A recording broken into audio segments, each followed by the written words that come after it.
बिस्मिल्लाहिर्रहमानिर्रहीम। अस्सलाम वालेकुम नाज़रीन, मेरा नाम दावर अजीज़ है और मैं एक मरतबा फिर अपने यूट्यूब चैनल से आपसे मुखातिब होने का शर्फ हासिल कर रहा हूँ।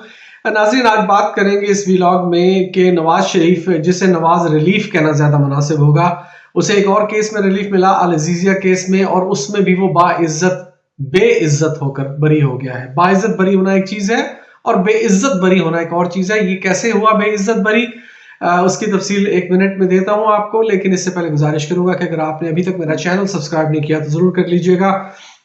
हौसला अफजाई होती है इससे, और बेल आइकॉन भी दबा दीजिए ताकि आपको नोटिफिकेशन मिलता रहे। और कमेंट्स आपके मेरे लिए बहुत अहम है, ज़रूर कमेंट कीजिएगा।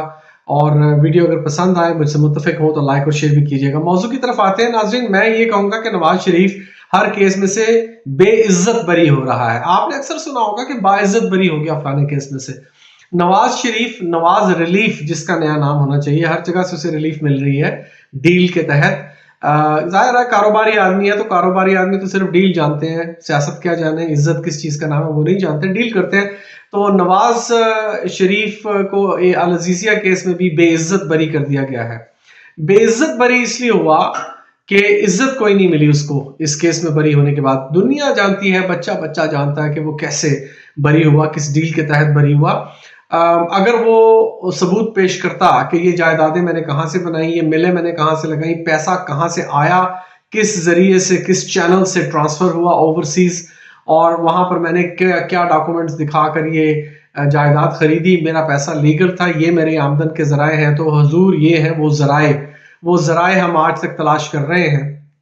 इस वक्त वो जराए अभी तक पेश नहीं कर सका, अभी तक कोई सबूत नहीं दे सका। बरी क्यों हुआ? क्योंकि जिन केसेस में भी वो बरी हो रहा है उसमें उसके खिलाफ केस करने वाले यानी नैब का इदारा कहता है कि हमें केस वापस लेना है, हम केस की पैरवी नहीं करना चाहते। तो लिहाजा इस बुनियाद पर कि क्योंकि मुद्दई अपने केस की पैरवी नहीं कर रहा, केस वापस ले रहा है, तो अदालत के पास कोई और चारा नहीं कि उस केस को खत्म कर दे और मुद्दा अलय को बेइज्जत बरी कर दे। क्या इज्जत है इसमें? वो सबूत का बार उस पर आज तक मौजूद है जो उसने कभी नहीं दिया, ना वो कभी दे सकता है। आप भी जानते हैं, मैं भी जानता हूं। और अदालतों को साथ मिलाकर पाकिस्तान में नाजरीन जो इस वक्त अदालतें हैं ना, इनकी इज्जत एक तवाइफ जो अपना जिस्म और अपना जमीर बेचती है उसके कोठे से भी कम इज्जत हो गई है पाकिस्तानी अदालतों की। 138वां नंबर है 140 नंबरों में से।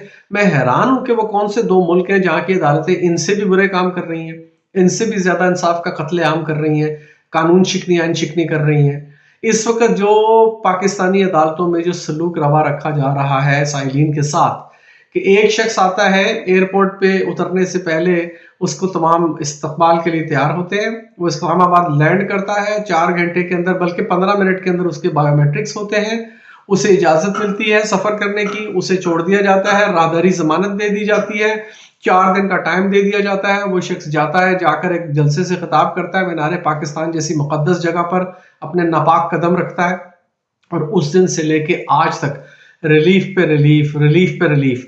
वो आपने एक डायलॉग सुना होगा सनी देओल की एक फिल्म का कि तारीख पे तारीख, तारीख पे तारीख, तारीख पे तारीख नहीं, रिलीफ पे रिलीफ, रिलीफ पे रिलीफ। तो इसका नाम मियां नवाज रिलीफ होना चाहिए नवाज शरीफ की जगह।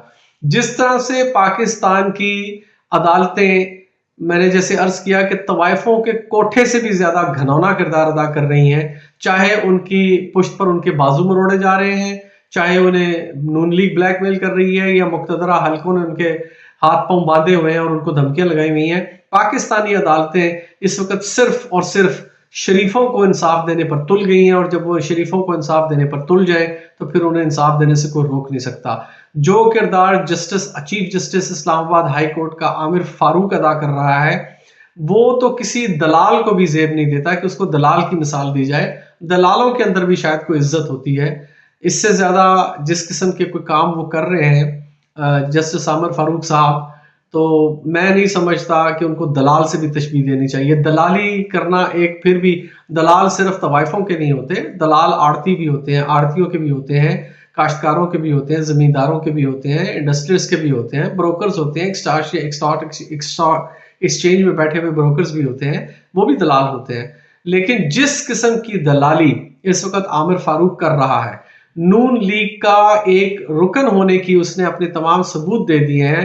आप देख लीजिएगा कि 1932 तक अल्लाह ना करे कि हमारे सर पर मुसल्लत रहे, क्योंकि इसकी ओहदे की मियाद 1932 में खत्म होगी, उससे पहले ही इसका झटका होगा इंशाल्लाह। और फिर आप देखिएगा कि ये किस तरह से सेनेटर बन जाएगा। आप जानते हैं ये बात कि एक गवर्नर पंजाब जो था सलमान तासीर, जो कत्ल हो गया था, उसने एक मरतबा कहा, उसका ताल्लुक पीपल्स पार्टी से था, उसने एक मरतबा कहा था कि शरीफों ने अदालतों में जो पनीरी लगाई है, यानी काश्तकारी की है, जो बीज डाले हैं, यानी जज अपनी मर्जी के लगाए हैं, तो कई दहाइयों तक वो इसके समरात समेटते रहेंगे, इसका फल खाते रहेंगे। वो बात आज साबित हो रही है आपके सामने। आप देखें कि किस तरह रिलीफ पे रिलीफ मिल रहा है और किस तरह से अदालतें बगैर कुछ सुने, बगैर कुछ कहे, इधर झट मंगनी चट ब्याह वाला, जो पट ब्याह वाला जो हिसाब होता है वो कर रही हैं। नवाज शरीफ को, नवाज रिलीफ को रिलीफ पे रिलीफ मिल रहा है, और दूसरी तरफ एक आदमी जिसके ऊपर बोगस और जाली केस बनाए गए हैं सिर्फ इसलिए कि उसको अंदर रखा जाए, उसको तारीख पे तारीख, इधर रिलीफ पे रिलीफ, उधर तारीख पे तारीख। तो शर्म आनी चाहिए ऐसे लोगों को अपने आप को जज कहते हुए। याद रखिएगा, इंसान की इज्जत नहीं होती, जज की इज्जत होती है। जज अगर इंसाफ पसंदाना मुनसिफाना फैसले देगा तो उसकी इज्जत होगी, वरना उसकी इज्जत दो कौड़ी की भी नहीं होगी।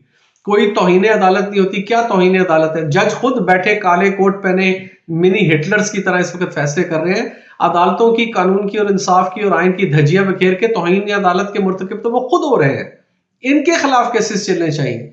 जिस तरह से इन्होंने अपना जमीर बेचकर, रातब खाकर, जिस तरह इस वक्त मुजरमों को, मुलजमों को रिलीफ देनी शुरू की हुई है, और दूसरी तरफ उसके मुखालिफिन को जिस तरह से दबाया हुआ है, औरतें, बच्चे, बूढ़े जेलों में बंद हैं, 3-4 हजार लोग बंद किए हुए हैं। फौजी अदालतों में ट्रायल चलाने के लिए सिविल अदालतें इजाजत दे रही हैं। हमारी सुप्रीम कोर्ट का ये हाल है। इससे अंदाजा लगा लें कि सुप्रीम कोर्ट जो एक सिविल इदारा है वो इजाजत दे रही है कि हम नकम्मे हैं, नकट्टू हैं, किसी काम के नहीं हैं, बेगैरत बुजदिल हैं, लिहाजा मिलिट्री कोर्ट्स में ये ट्रायल चलाए जाए। क्यों जी? क्यों चलाए जाए? कि आप इस काबिल नहीं है, आपको इंसाफ की कुर्सी पर नहीं बैठाया गया। आपका तो मुतालबा ये होना चाहिए कि जो फौज का ओहदेदार भी सिविलियन मामले में कोई जुर्म करे तो उसका केस भी सिविल अदालत में चलेगा। अगर कोई फौजी चोरी करता हुआ पकड़ा जाए, कत्ल करता हुआ पकड़ा जाए, या कोई और गबन करके पकड़ा जाए, तो ये सिविल मैटर है, वो पाकिस्तान का शहरी है, पाकिस्तान की राया है, लिहाजा सुप्रीम कोर्ट में, हाई कोर्ट में, डिस्ट्रिक्ट कोर्ट में, सेशन कोर्ट में उसका केस चलना चाहिए। क्यों फौजी अदालत में उसका केस चले, जबकि उसने जो मामला किया है वो सिविल मैटर में किया है? उल्टा आप सिविलियंस को फौजी अदालतों में ट्रायल की इजाजत दे रहे हैं।